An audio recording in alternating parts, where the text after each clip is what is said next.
Tidak tepat, tapi ini tetap jalan tol dan tol itu akan digunakan juga untuk mereka yang arus mudik balik dan seterusnya. Yaitu sengketa lahan yang dianggap sengketa lahan terkait tanah mat solar, Pak.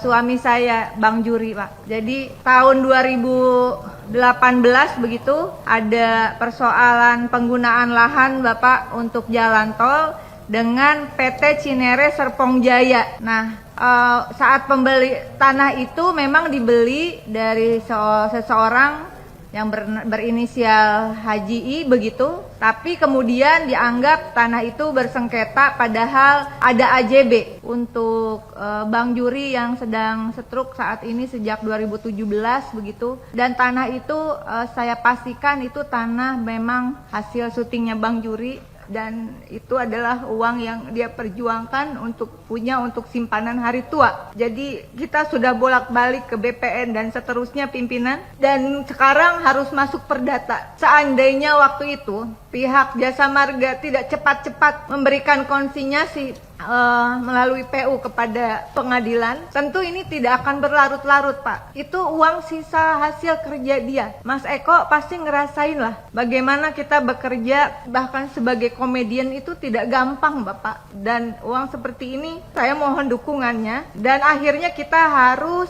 masuk ke sidang perdata lagi, Pak.